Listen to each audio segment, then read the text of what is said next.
وہ یہ چاہتے ہیں کہ جیسے ایوان کے اندر ایک اجلاس چل رہا ہے پارلیمنٹ کا، بالکل اسی طرح جو فارم 45 پہ جیتنے والے لوگ ہیں ان کا اجلاس پارلیمنٹ کے کسی احاطے میں یا لان میں کر دیا جائے، اور وہاں پہ ہم اپنی اسمبلی لگائیں، ہمارا اپنا اسپیکر ہو، ہمارے اپنے لوگ ہوں، اور ہم ان کے پیچھے پیچھے کیمرہ لے کے پھرتے رہے کہ جناب آپ بتائیے آپ کی تجویز تھی اس کے اوپر عمل درآمد نہیں ہو رہا، کیا واقعی یہ سارا کچھ ہونے جا رہا ہے؟ تو وہ بالکل آگے آگے اور رپورٹرز ان کے پیچھے پیچھے، لیکن بولے کچھ نہیں۔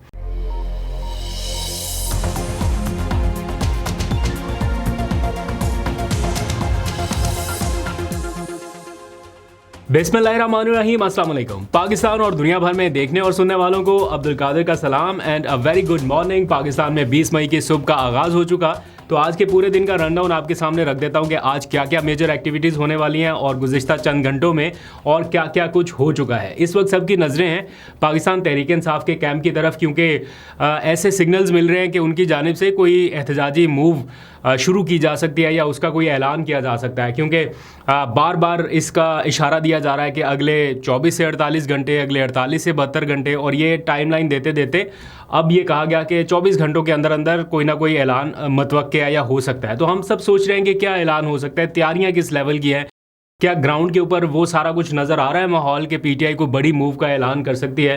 دا آنسر از نو، کیونکہ ٹھیک ہے کنونشنز وغیرہ تو ہوئے ہیں، لیکن اس بڑے پیمانے کی احتجاجی حکمت عملی ابھی تک تو گراؤنڈ کے اوپر اس طرح سے نظر نہیں آئی کہ اتنی جلدی یہ 24 گھنٹوں کے اندر اندر کوئی ایسی بڑی موو کا اعلان کر دیا جائے۔ لیکن ہاں یہ ضرور ہے کہ کچھ اور فیصلے لیے جا سکتے ہیں، فار ایگزامپل پارلیمنٹ کے سامنے کوئی احتجاج کرنا ہے، یا اسلام آباد ہائی کورٹ سے ٹورڈز الیکشن کمیشن کوئی احتجاج کرنا ہے، کوئی مارچ کرنا ہے، یا کے پی ہاؤس کی جانب کوئی اس طرح کی ریلی نکالنی ہے۔ یہ جو چیزیں ہیں یہ تو بہرحال آن کارڈ ہے۔ لیکن حامد رضا صاحب نے کل شام میرے سے گفتگو کرتے ہوئے کہا کہ آپ 24 گھنٹے کا انتظار کریں اور اس میں پھر آپ کو پتہ چل جائے گا۔ اس میں سے تقریباً 12 گھنٹے سے زیادہ کا ٹائم تو ہو چکا، اب اگلے 12 گھنٹے کا ہی وقت باقی ہے۔ اب حامد رضا صاحب کی بات کو میں ویلیو اس لیے کرتا ہوں باقی پی ٹی آئی کے لیڈرز کی نسبت، کیونکہ یہ اس کمیٹی کے سربراہ ہیں جس نے سارا احتجاجی پلان ترتیب دینا ہے اور اس کو ایگزیکیوٹ کرنا ہے، یا جو کچھ بھی چیزیں ہیں اس میں طے کرنے والی، وہ اس کمیٹی کے سربراہ ہے۔ اور یہ بار بار ایسا ہنٹ دے رہے ہیں کہ بس ابھی ہم کوئی اناؤنس کرنے والے ہیں۔ اب اس میں انتظار کس چیز کا ہے یا کیوں ابھی تک نہیں ہو پا رہا؟ بیسیکلی یہ چاہتے ہیں کہ ایک بار عمران خان کا گو ہیڈ ان کو مل جائے۔ 24 سے 48 گھنٹوں میں احتجاجی تحریک کا اعلان ہونے کا امکان تھا، وہ امکان ابھی بھی برقرار ہے؟ آپ اگلے 24 گھنٹے صرف انتظار کر لیں، آپ کو بہت کچھ نظر آ جائے گا۔ ابھی تک ان کی پچھلے ہفتے سے ملاقاتیں نہیں ہو پا رہی تھیں، آج ملاقاتوں کا دن ہے، اور آپ کو پتہ ہے کہ نام دے دیے گئے ہیں۔ اگر میں آپ کو ابھی بتاؤں تو بیرسٹر گوہر، سلمان صفدر، سلمان اکرم راجہ، علی ظفر، انتظار پنجوتا اور نیاز اللہ نیازی، یہ 6 لوگوں کے نام ہیں۔ آج منگل کا دن ہے، آپ کو پتہ ہے ملاقاتوں کا دن ہے، تو یہ وکلا کے نام دے دیے گئے ہیں۔ ان میں سے اگر ایک آدھ وکیل بھی پہنچ پایا، ملاقات کر پایا، تو شاید عمران خان کا کوئی نہ کوئی میسج ان تک آ جائے گا۔ مین وائل علیمہ خان، باقی پارٹی قیادت، وہ اس چیز کے اوپر اتفاق کر چکے ہیں کہ ہم نے اب عمران خان کی جو بھی پیشی ہوگی اسلام آباد ہائی کورٹ میں ہو یا جو بھی کیس ہو ہمارا، جیسے مخصوص نشستوں کا سپریم کورٹ میں ہے، تو ان جگہوں کے اوپر اپنی پریزنس جو ہے اس کو برقرار رکھنا ہے اور ایک میسو پریزنس دکھانی ہے۔ اس کا مقصد یہ ہرگز نہیں ہے کہ کوئی عدالت میں جا کے کوئی ہلڑ بازی کر دینی ہے یا ماحول خراب کر دینا ہے۔ مقصد یہ ہے کہ اوپن کورٹ میں اتنے زیادہ ارکان اسمبلی یا اتنے زیادہ جب منتخب نمائندے بیٹھے ہوں تو ان کے سامنے کیس کی کارروائی ایک ڈیفرنٹ طریقے سے آگے بڑھ سکتی ہے، رادر دین کہ جیسے اڈیالہ جیل کی 4 دیواری میں جج صاحب فیصلہ سنائے اور نکل گئے فوراً، تو نہ کسی نے پوچھا، نہ کسی نے کہا کہ آپ نے 14 سال قید کی سزا سنا دی، اس کے کیا گراؤنڈز ہے، کیا ہے، تو وہ انہوں نے بس سزا سنائی اور نکل پڑے ہوئے۔ تو یہاں پہ اس طرح کا ماحول نہیں ہوگا، اوپن کورٹ، اتنے زیادہ لوگ، تو یہ ایک اسٹریٹجی بنائی جا رہی ہے۔ بہرحال ساتھ ساتھ یہ بھی ہے کہ ہم کچھ اور احتجاج کی طرف جائیں، پارلیمنٹ کے باہر کوئی کیمپ لگائیں یا کیا کریں، لیکن اس کے لیے بھی حالات کا سازگار ہونا بڑا ضروری ہے، کیونکہ اس ٹائم جو سیز فائر جیسی خبریں آپ سن رہے ہیں نا، تو پی ٹی آئی کا مطالبہ ہے کہ حکومت سیز فائر کرے، اور حکومت یہ کہہ رہی ہے کہ ہم سیز فائر کر چکے ہیں، ہم ابھی اس ٹائم کوئی اس طرح کی کاروائیاں نہیں کر رہے، بٹ پیرالل جو کیسز بنائے گئے ہیں ان کو کس طریقے سے آگے چلایا جا رہا ہے، کیوں عمران خان کا پولیگرافک ٹیسٹ ہونے جا رہا ہے، کیوں پی ٹی آئی کہہ رہی ہے کہ عمران خان کو ہیومیلیٹ کرنے کی کوشش کی جا رہی ہے، یہ ساری چیزیں بھی سائڈ بائی سائڈ چل رہی ہیں۔ تو اس سارے معاملے میں پی ٹی آئی کے ایک اہم اتحادی ہے جو محمود اچکزئی صاحب، وہ تھوڑے خاموش دکھائی دیے۔ ایک کل خبر آئی تھی, آپ کو سنا ہوگا آپ نے ٹیلی ویژن پر, کہ پی ٹی آئی یہ سوچ رہی ہے کہ شہباز شریف کے خلاف ایز اے پرائم منسٹر اور ایاز صادق کے خلاف ایز اے اسپیکر قومی اسمبلی کوئی تحریک عدم اعتماد لائی جائے. میں آپ کو بالکل کنفرم اور ویریفائڈ انفارمیشن بتا سکتا ہوں کہ نہ گراؤنڈ کے اوپر ایسی کوئی سچویشن ہے, ایسے کوئی حالات ہیں کہ ان کے خلاف تحریک عدم اعتماد لائی جائے, اور نہ پی ٹی آئی ایسا کرنے جا رہی ہے. یہ ایک تجویز ضرور تھی, اور یہ تجویز تھی محمود اجگزئی کی جانب سے, اور یہ بہت پہلے سے تھی. محمود اجگزئی کا یہ ماننا ہے یا ان کا یہ مطالبہ ہے کہ ایک تو سب کے خلاف تحریک عدم اعتماد لائی جائے, اگر نہیں بھی کامیاب ہوتی تو ایٹ لیسٹ ایک نیوز آئٹم کے طور پہ انٹرنیشنلی یا نیشنلی یہ چیز ضرور جائے گی کہ پارلیمنٹ میں ان کے خلاف تحریک عدم اعتماد آ رہی ہے, جو کہ ان کو اخلاقی طور پہ کمزور کر سکتی ہے. یہ ان کا کہیں نہ کہیں ماننا ہے. ساتھ ہی ان کا دوسرا مطالبہ یہ ہے کہ ہم اپنی الگ سے ایک اسمبلی بنا کے اس کا اجلاس بلائیں. محمود اجگزئی صاحب کا یہ مطالبہ ہے. وہ یہ چاہتے ہیں کہ جیسے ایوان کے اندر ایک اجلاس چل رہا ہے پارلیمنٹ کا, بالکل اسی طرح جو فارم 45 پہ جیتنے والے لوگ ہیں ان کا اجلاس پارلیمنٹ کے کسی احاطے میں یا لان میں کر دیا جائے, اور وہاں پہ ہم اپنی اسمبلی لگائیں, ہمارا اپنا اسپیکر ہو, ہمارے اپنے لوگ ہوں, اور ہم ایک میسج دیں یا لوگوں کو بتائیں کہ جناب یہ سارا کچھ ہو رہا ہے اور ہماری ایک اپنی الگ اسمبلی ہے. اس کی کوئی حیثیت ہو نہ ہو, لیکن ایز اے نیوز آئٹم یا اس کے اوپر ڈسکشن, اس کی کوریج, وہ ایک ڈفرینٹ ماحول پیدا کر سکتی ہے. یہ محمود اجگزئی صاحب کا ماننا ہے. اب اس کے اوپر پی ٹی آئی کا کیمپ مکمل راضی نہیں ہوا, یا ان کی جو سیاسی کمیٹی ہے اس نے ابھی تک گو ہیڈ نہیں دیا یا اتفاق نہیں ہو پایا. تو کل انہوں نے سارا ملبہ ڈال دیا جناب کہ یہ تحریک عدم اعتماد والا جو معاملہ ہے یہ تجویز محمود اجگزئی صاحب کی تھی. تو محمود اجگزئی صاحب جب نکلے تو سارے کیمرہ مینز ان کی طرف کہ جناب آپ نے تجویز دی تھی تو اب کیا سچویشن ہے. تو وہ بالکل خاموش, وہ بول ہی کچھ نہیں رہے, ایک لفظ نہیں بول رہے. اور بڑی کوشش کی, میں نے بھی ان سے سوال کیا, ہم نے پوری کوشش کی کہ ان کا کامنٹ, ان کا تبصرہ, تجزیہ یا ان کی رائے آ سکے, لیکن وہ اللہ کے بندے بالکل نہیں بولے, بالکل خاموش. سر آپ نے تجویز دی تھی نا اسپیکر کے خلاف تحریک عدم اعتماد لانے کی, اس پر ابھی کوئی ریسنٹ پیش رفت ہے اس ٹائم؟ تھوڑی سی گفتگو کرتے ہیں. کئی دفعہ کہا ہے کہ جی اسپیکر کے اوپر ہم عدم اعتماد کرتے ہیں, تو آج آپ سمجھتے ہیں کہ وقت ہے کہ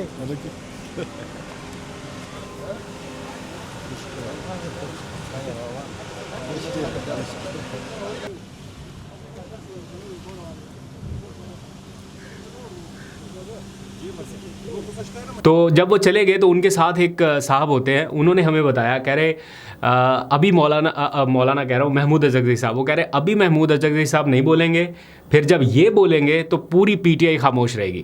اب یہ ان کا جو اشارہ ہے یہ کیا انڈیکیٹ کرتا ہے, آپ ذرا بتائیے. کیا کہیں محمود اجگزئی اور پی ٹی آئی کے درمیان بھی کچھ معاملات ایسے ہیں کہ اجگزئی صاحب ابھی خاموشی سے دیکھ رہے ہیں کہ یہ کر کیا رہے ہیں؟ کیونکہ انہوں نے جتنی بھی تجاویز دی ہیں تو بڑی اچھی, لیکن ان کے اوپر ابھی تک عمل درآمد نہیں ہو پایا.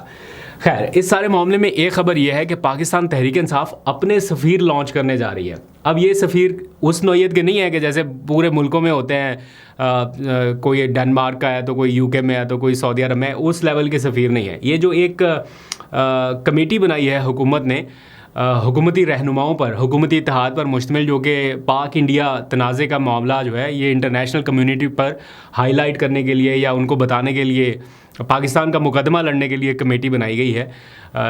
وہ اس کمیٹی میں پی ٹی آئی کی نمائندگی نہیں ہے, اس میں شامل ہی نہیں کیا اپوزیشن کو. یعنی پی ٹی آئی اب یہ کہہ رہی ہے کہ یہ صرف حکومتی اتحاد کی نمائندگی ہے, پوری پارلیمنٹ کی نمائندگی نہیں ہے. ایز این ہول پاکستان کی نمائندگی وہ کہہ رہے ہیں کہ نہیں ہو رہی. اگر باہر جاتے ہیں, بلاول بھٹو کی سربراہی میں ایک کمیٹی بنی ہے, تو اس میں اگر پی ٹی آئی کے بھی 2 لوگ شامل کر لیتے یا ایک آدھ شامل ہوتا تو شاید نیشنل یونٹی کا اور سٹیمپ جو ہے وہ پکا ہوتا.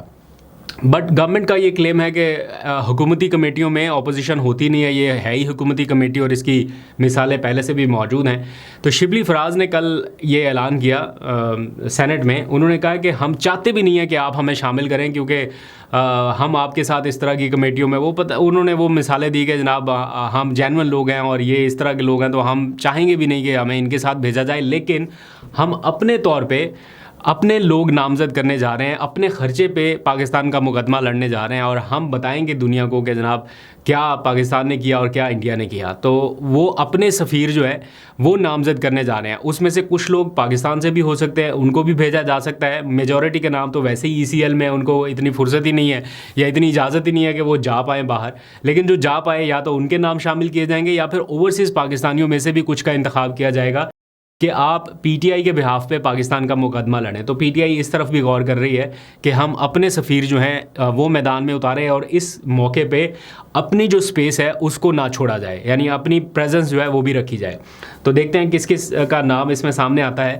ایک خبر کل سے کہیں سرکولیٹ کر رہی ہے کہ جو سلمان اکرم راجہ کے نام سے منسوب کی گئی کہ عمران خان کی جان کو خطرہ ہے, انہیں ڈیتھ تھریٹس مل رہے ہیں یا اس طرح کی کوئی سچویشن ہے خدا نہ خواستہ. لیکن وہ خبر فیک ہے. سلمان اکرم راجہ نے خود اس کی ٹویٹر کے اوپر آ کے ٹویٹ کر کے بتایا کہ میرے سے منسوب یہ خبر جو ہے یہ بالکل فیک ہے, میں نے ایسا کوئی بیان نہیں دیا, اور ابھی کوئی ایسے حالات بھی نہیں ہیں کہ کہا جائے کہ ان کی جان کو خطرہ ہے. یہ کئی وقتاً فوقتاً ایسی چیزیں کہیں نہ کہیں سرکولیٹ ہوتی رہتی ہیں. اب اوور آل اگر ماحول کی بات کی جائے تو پی ٹی آئی نے پچھلے کوئی 15-20 دن میں ایک اچھا ماحول کریٹ کیا ہے, یکجہتی دکھائی ہے, نیشنل یونٹی دکھائی ہے, سیز فائر کیا ہے, اداروں کے اوپر تنقید نہیں کر رہے, جس حد تک ہو سکتا ہے کوآپریٹ کر رہے ہیں. آپ وقفے سے دیکھ رہے ہیں حکومتی کیمپ سے بھی تعریفی بیانات سامنے آ رہے ہیں. وہ مان رہے ہیں کہ ہاں پی ٹی آئی نے بڑا اچھا کردار ادا کیا, ہاں پی ٹی آئی نے یہ نیشنل یونٹی دکھائی, اس بار پی ٹی آئی نے یہ کیا, لیکن بدلے میں پی ٹی آئی کو کچھ دینے کے لیے وہ بھی رضامند دکھائی نہیں دے رہے, تیار نہیں دکھائی دے رہے. ایک وہ جو سی بی ایمز ہیں وہ نہیں بن رہے, کانفیڈنس کا فقدان نظر آ رہا ہے دونوں سائڈس پہ. تو پی ٹی آئی جو کر سکتی تھی وہ کر دیا گیا ہے, اب دوسری سائڈ سے دیکھنا ہے کہ وہ ان کے لیے کیا کرتے ہیں.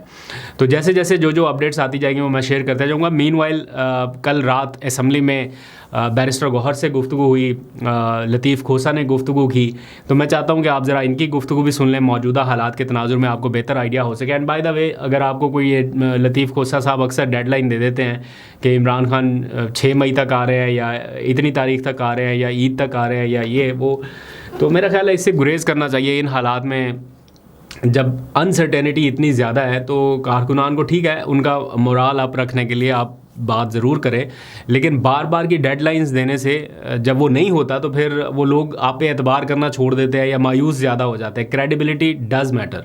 تو اس لیے تاریخیں بتانے کی بجائے جو گراؤنڈ سچویشن ہے کارکنان کو یا اپنے لوگوں کو بالکل ایگزیکٹ وہ بتائی جائے تاکہ وہ اس کے حساب سے اپنے آپ کو تیار کرے.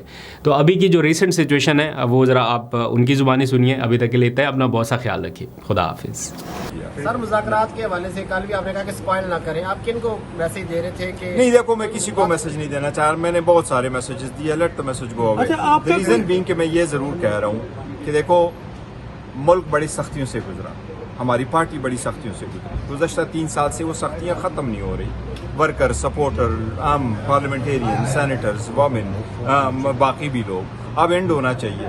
میں سمجھتا ہوں پاکستان نے کامیابی حاصل کی, اس پہ ساری دنیا نے اور پاکستان نے, پاکستان تحریک انصاف نے مل بھر کے محب وطنی کا بہت بڑا ثبوت دیا ہے کہ ہم حکومت سے زیادہ آگے صفوں میں تھے اور ہم نے فل ہول ہارٹڈلی ملکی کاز کو سپورٹ کیا ہے. تو اگر آپ بیرونی دنیا کے ساتھ ایٹ پیس ہو تو آپ آپس میں اعتبار نہیں ہو سکتے. لہٰذا ادھر بھی سیز فائر ہونے چاہیے, حالات بہتری کی طرف جائے, ایک دوسرے کو سپورٹ کرے, ایک دوسرے کو ریکگنائز کرے, ایک دوسرے کے ساتھ ایک ضرور ہونا ہوگا کہ آپ یہ جس طرح کسی غیر قانونی کام جو ہمارے خلاف ہوتی رہی یہ اب ختم ہو تو بہتر ہے. کتنے پرسنٹ سر جو ہے نا پیش رفت ہو چکی ہے؟ دیکھو پیش رفت کوئی نہیں ہوئی, نہیں دیکھو پیش رفت کوئی نہیں ہوئی ہے. مذاکرات اس وقت نہیں ہو رہے ہیں, نہ بیک ڈور نہ فرنٹ ڈور, لیکن میری خواہش ضرور ہے کہ کوئی مذاکرات ہو, کوئی بات چیت آگے. آپ نے بات کی سر میسیجز کی کہ میں نے بہت سارے میسیجز دیے, تو وہ نہیں یہ کہہ رہے تھے کہ جی میسیجز, میرے کہنے کا مطلب یہ ہے کہ دیکھو نا یہ ہوتا ہی رہتا ہے, اکثر لوگ آ جاتے ہیں, وہ میں نے اس لیے کہا تھا. اب آپ میسج کوئی نہیں دیں گے؟ نہیں میں میسج ہی دیتا رہوں گا, میں چیئرمین ہوں الحمدللہ, لیکن وہ اس کا ایشو نہیں. میں جو کہہ رہا ہوں نا یہ کہہ رہا ہے کہ اسپوائلر کس کا ہے. میں صرف یہ کہہ رہا ہوں لوگوں کو جب پوری بات کا علم نہ ہو وہ اپنے کمنٹس نہ کریں. اٹس اے ٹف سچویشن, یہ کوئی بچوں کا کھیل نہیں ہے اور یہ کوئی ٹک ٹاک نہیں ہے جو ہم بنا رہے ہیں کہ جیسے بھی جائے نیکسٹ کر. میں یہ کہہ رہا ہوں تو حکومت کی وجہ سے پیدا ہوا, ہم نے اس کی کوریج کی تھی, تو ڈیڈ لاک دور کرنے والے اقدامات نہیں کریں, بحالی اعتماد نہیں. تبھی تو میں کہہ رہا ہوں کہ جو بھی ہے, جو فیصلہ ساز ہے انہوں نے اقدامات کرنے ہیں نا. ہیلنگ ٹچ کس نے دینا ہوتا ہے؟ جس کے ساتھ زیادتی ہوئی وہ ہیلنگ ٹچ دیتا ہے, یا جن لوگوں پہ الزام لگایا جاتا ہے آپ نے کہ انہوں نے ہیلنگ ٹچ دینا. تو بہتری کی طرف وہ لوگ لے کے جائے جو آگے لے کے جا سکتے ہیں. ہم کس طرف بہتری کی طرف لے کے, ہم تو پھنسے ہوئے ہیں. دیکھیں میں تو پر امید ہوں کہ, لیکن اگر ہماری نیتیں ٹھیک ہو جائیں اور ہم اپنا آئین کے دائرہ حدود و قیود کے اندر کام کرنا شروع کر دیں اور رول آف لا کو ہم ابائڈ کریں, اگر عملداری کریں, تو پھر یہ ملک خوشحال بھی ہوگا اور ترقی بھی کرے گا. لیکن اگر ہم آئین کو اپنی باندھی اور لونڈی سمجھ کے استعمال کریں گے, قانون کو اپنے تابع سمجھ کے استعمال کریں گے, تو پھر کبھی بھی یہ پائیداری نہیں آ سکے گی. اس لیے 2 صوبوں میں اگر ہم نے کرنا ہے تو ان کی محرومیوں کو دیکھنا پڑے گا. گوادر میں اگر لے جا کر ہم نے سارے باہر سے ہی لوگ آباد کرنے ہیں اور انہیں کو ہم نے دینی ہے, یا ہم نے جو ہے بہاولپور کے ان ریگستانوں میں جو نہریں لے جانی ہیں اور وہ زمینیں ہم نے کسی اور کو دینی ہے جو وہاں کے پاس ہی نہیں ہیں, لینڈ لیس ٹیننٹس نہیں ہیں, جو تو بیچارے بے زمین بھاری ہیں, ان کو دیجیے گا. اگر آپ فارم 47 کی حکومت مسلط نہیں کرتے ہو اور جینون انتخابات جو ہے, جو لوگ جنہیں منتخب کرتے ہیں وہی عوام کی آواز ہوتے ہیں, انہی کو حق ہے ملک میں حکمرانی کرنے کا, اللہ کی حاکمیت اعلیٰ کے تابع حکمرانی کرنے کا, تو پھر ان کو کرنے دیجیے گا. اگر آپ اپنے آپ کو عقل کل سمجھ کے عوام کو آپ کیڑا مکوڑا سمجھ کے اور عوام کو آپ رونتے چلے جاتے ہو, تو پھر امپیریلسٹک فورسز ہیں, پھر تو کوئی فرق نہ ہوا تاج برطانیہ کی حکومت ہو یا آپ کے کسی اور غیر منتخب لوگوں کی حکومت ہو, تو پھر تو ان میں پھر سامراجی حکومت ہے. میں آپ کو تصویر دیکھیں, ذمہ دار تو وہ ہیں جنہوں نے عوام کے جان اور مال کے تحفظ کے لیے حکومتیں میں بیٹھے ہوئے ہیں, یہاں جو حکومت میں بیٹھے ہوئے ہیں یہ انہی کا ہے. دیکھیں دجلہ کے کنارے پہ کتا بھی مرتا تھا تو حاکم وقت کو جو ہے وہ ذمہ داری قبول کرنا پڑتی تھی. یہ ہے ہماری اسلامی جو ہے سنہری اصول. تو پھر اگر پاکستان کے عوام جو ہے, بچے اور عورتیں اس انداز سے قتل غارت گری ہوتی ہے, مارے جاتے ہیں, تو ظاہر ہے کہ یہ حکومت جو فارم 47 کی پیداوار ہے, جس طرح کی بھی ہے, ذمہ دار یہی ہے, کیونکہ ان کے ہی تابع اسٹیبلشمنٹ بھی آتی ہے. فوج ایک ذیلی برانچ ہوتا ہے جو حکومت کے نیچے آتا ہے. تو پھر یہ, ورنہ اگر یہ کہتے ہیں کہ ہم سے یہ بالا تر ہیں, فوج ہمارے کنٹرول میں نہیں ہے, تو پھر یہ استعفے دیں اور گھر جائیں. تو صدر وزیر اعظم کے خلاف FIR درج ہونی چاہیے؟ بالکل ہونی چاہیے, میں سمجھتا ہوں بالکل ہونی چاہیے. یہ ذمہ دار ہے, یہ خون ناحق جو ہوا ہے یہ اس کا جواب دیں. یہ کیوں نہیں جواب دیتے؟ کوئی اگر سویلائزڈ کنٹری ہوتی تو یہ استعفیٰ دے چکے ہوتے. سر آپ کہتے ہیں وزیر اعظم اور ان کے خلاف FIR ہونی چاہیے. 24 نومبر کو یہاں قریب ہی پاکستان تحریک انصاف کے لوگوں پہ گولیاں چلائی گئی, اس کی FIR خان صاحب نے کہا کہ کن کن شخصیات کے خلاف ہونی چاہیے. آپ لوگوں نے وہ FIR آج دن تک نہیں کرائی, یا آپ لوگوں نے نہیں کرائی یا کرانے نہیں دی گئی؟ ارے بھائی, میں نے استغاثہ کر رکھا ہے. میں کوئی بے وقوف تو نہیں ہوں, 50 سال میں نے وکالت میں گنوائے ہیں. میں FIR درج کرواؤں شہباز شریف کے خلاف, میں FIR درج کرواؤں محسن نقوی کے خلاف, میں FIR درج کراؤں خواجہ حاصل کے خلاف, یا میں تارن کے خلاف کراؤں, یا IG اسلام آباد کے خلاف, اور کون سا پولیس والا SHO ان کے خلاف کارروائی کرے گا؟ عقل کی بھی بات کرو. FIR کوئی چیز نہیں ہوتی ہے. میں نے استغاثہ کر رکھا ہے اور استغاثہ سیشن عدالت میں چل رہا ہے, زیر التوا ہے, زیر تجدید ہے. اس میں پھانسی ہو سکتی ہے ان ساروں کو جن کے میں نے نام لیے ہیں, اور یہ ہم منطقی نتیجے تک انشاءاللہ چلائیں گے. تو یہ نہ کہیں کہ ہم ہر جو خون یہاں کی ہولی کھیلی گئی ہے, جو ہمارا بے گناہ یہاں پاکستانی جو صرف یہ مطالبہ کرنے آیا تھا کہ یہ جو ہے ہمیں حق دیا جائے, جینے کا ہمیں حق دیا جائے, سانس لینے کا حق دیا جائے, بولنے کا حق دیا جائے, ہمارے منتخب نمائندے جو ہیں ان کو حکمرانی کا حق دیا جائے, اور سارے ادارے جو ہیں وہ اپنے اپنے آئین کے حدود و قیود کے اندر کام کریں. یہ مطالبہ کرتے ہوئے آپ اگر گولیاں انہیں مارتے ہو اس لیے کہ آپ ان کو غلام بنانا چاہتے ہو, حالانکہ یہ حاکم ہے, حکمران ہے, اصل حکمران جو ہے عوام ہے اس ملک کی. یہی خون پسینے کے ٹیکسز کی کمائی سے اپنا پیسہ دیتے ہیں. تو آرمی چیف کی تنخواہ نکلتی ہے, چیف جسٹس آف پاکستان کی تنخواہ نکلتی ہے. ان کے سارے پروٹوکولز جو ہیں وہ عوام کے اس خون پسینے کی کمائی کے ٹیکسوں کے پیسوں سے ان کو دیا جاتا ہے. یہ سروس آف پاکستان ہے, اور یہی بات قائد اعظم نے کہا تھا کہ حکومتیں آتی جاتی رہیں گی, آپ نے عوام کے ساتھ وفادار رہنا ہے, کیونکہ عوام ہی اصل اس ملک کے حکمران ہیں. پاکستان میں کوئی ایسا قانون